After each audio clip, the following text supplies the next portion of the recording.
हिंदी साहित्य के इतिहास का जो हम आपको पढ़ा रहे थे,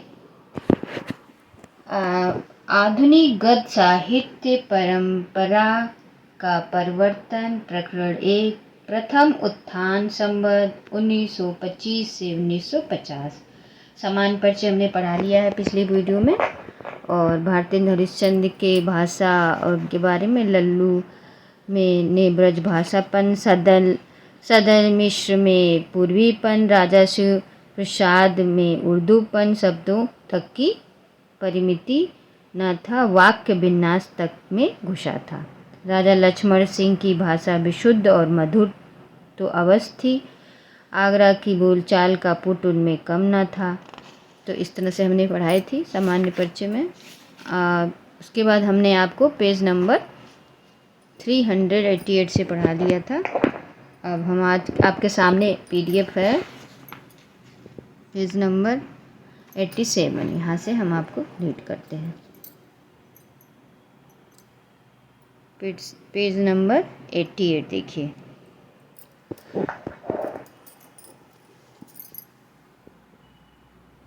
संस्कृत की कादम्बरी की कथा भी इन्होंने बंगाल के आधार पर लिखी। किसने लिखी कादम्बरी की कथा बंगाल के आधार पर?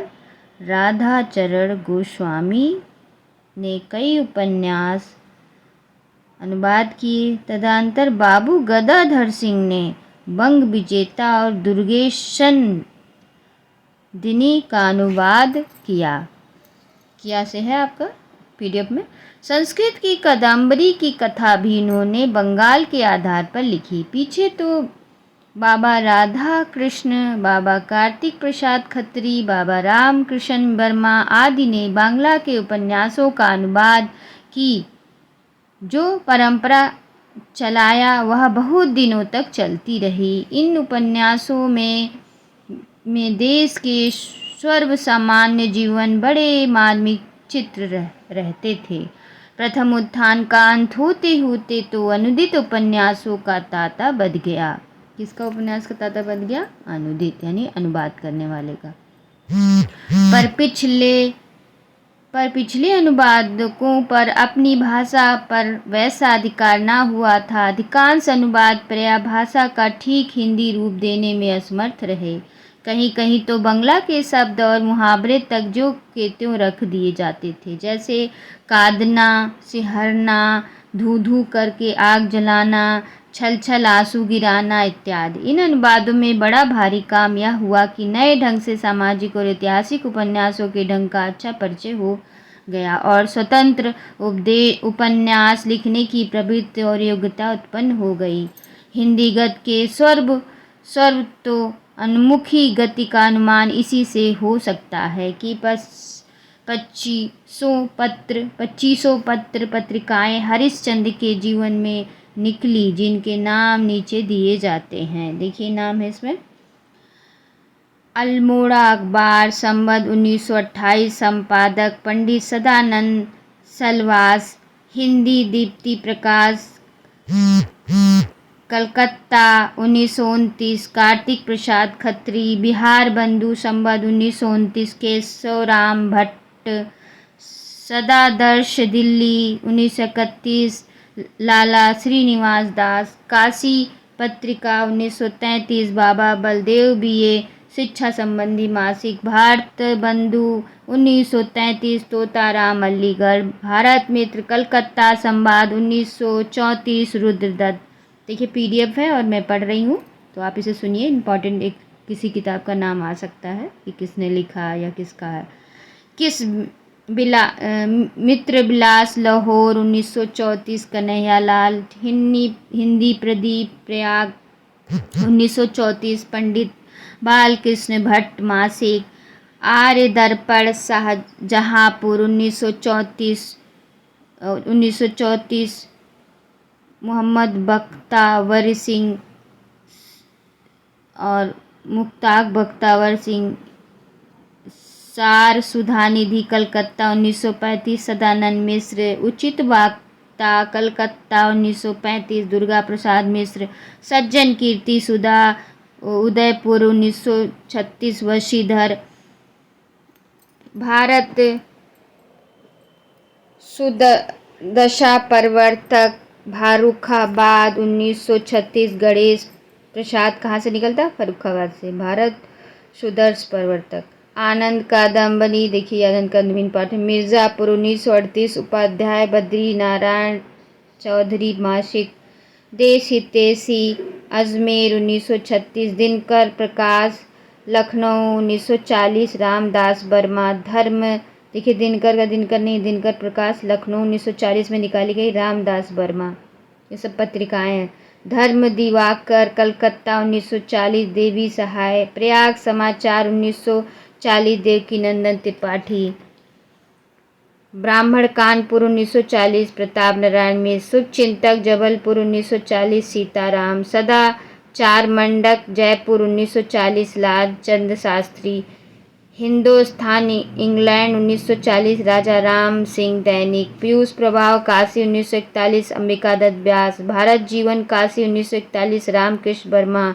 भारतीय वृंदावन 1941। राधा चरण गोस्वामी। कवि कुलकंज दिवाकर बस्ती 1941। रामनाथ शुक्ल। कवि कुल दिवाकर बस्ती, अभी तो मैं आगरा में रहती है, बस्ती में भी मेरा घर है मेन, तो ये बस्ती का निकाला गया है। कवि कुलकंज दिवाकर रामनाथ शुक्ल का 1941 में। इनमें से देखिए दूसरा PDF ये है।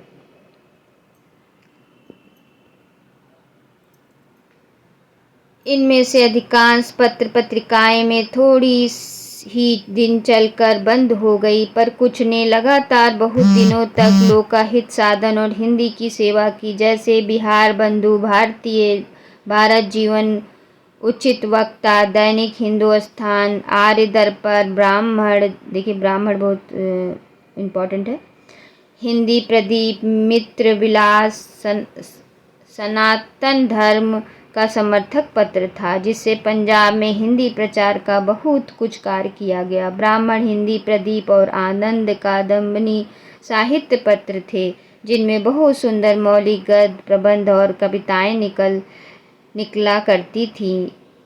इन पत्र पत्रिकाओं में बराबर आर्थिक कठिनाइयों का सामना करना पड़ता था। हिंदी प्रदीप तो कई बार बंद होना पड़ा था। ब्राह्मण संपादक पंडित प्रताप नारायण मिश्र को ग्राहक से चंदा मांगते मांगते थक कर कभी कभी पत्र में इस प्रकार याचना करनी पड़ती थी।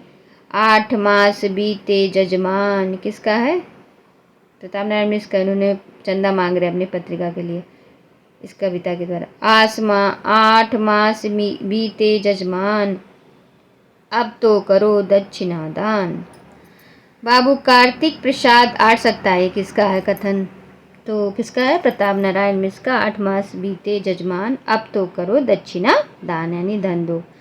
बाबू कार्तिक प्रसाद खत्री ने हिंदी संवाद पत्रों के प्रचार के लिए बहुत उद्योग किया था। इन्होंने संवत 1928 में हिंदी दीप्ति प्रकाश नाम का एक संवाद पत्र और प्रेम विलासिनी नाम से एक पत्रिका निकाली थी। उस समय हिंदी संवाद पत्र पढ़ाने वाले थे ही नहीं। पाठक उत्पन्न करने के लिए बाबू कार्तिक प्रसाद ने बहुत दौड़ धूप की थी। लोगों के घर जाकर वे पत्र सुना तक आते थे। इतना सब करने पर भी उनका पत्र थोड़े दिन चलकर बंद हो गया। संवत 1934 तक कोई अच्छा और स्थायी साप्ताहिक पत्र नहीं निकला था। अतः संवत 1934 में पंडित दुर्गा प्रसाद मिश्र, पंडित छोटू लाल मिश्र, पंडित सदानंद मिश्र और बाबू जगन्नाथ खन्ना के उद्योग से कलकत्ता में भारत मित्र कमेटी बनी। किसके सहयोग से बनी थी? कौन कौन था भारत मित्र कमेटी? तो था दुर्गा प्रसाद मिश्र, छोटू लाल मिश्र, पंडित सदानंद मिश्र, बाबू जगन्नाथ प्रसाद खन्ना, ये लोग थे भारत मित्र कमेटी में। भारत मित्र पत्र बड़ी धूमधाम से निकला, जो बहुत दिनों तक हिंदी संवाद पत्रों में एक ऊंचा स्थान ग्रहण किया रहा। प्रारंभ काल में जब यह पंडित छोटू लाल मिश्र इसके संपादक थे, तब भारतेंदु कभी कभी इसमें लेख दिया करते थे। उसी संबंध में लाहौर से मित्र विलास नामक पत्र पंडित गोपीनाथ के उत्साह से निकाला। मित्र विलास कौन निकाला था? लाहौर से गोपीनाथ। इसके पहले पंजाब में कोई हिंदी पत्र ना था। तो पहला कौन सा हिंदी पत्र है? मित्र विलास लाहौर का, पंजाब का। केवल ज्ञान प्रदायिनी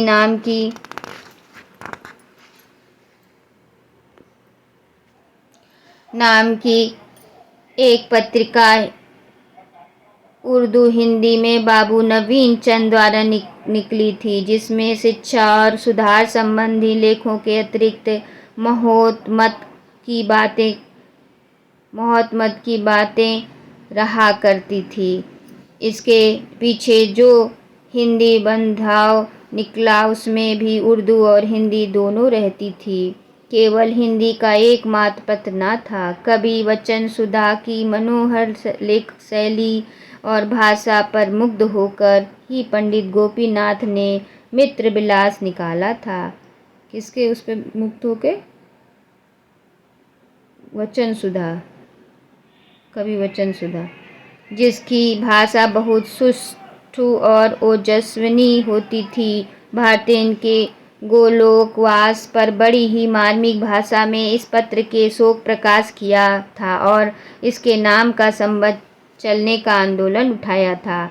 इसके विपरीत संबंध 1935 में पंडित दुर्गा प्रसाद मिश्र के संवाद में उचित वक्ता और पंडित सदानंद मिश्र के संवाद में सार सुधा निधि के 2 पत्र कलकत्ता से निकले। इस दोनों महाशयों ने बड़े समय तक, कौन दोनों महाशय?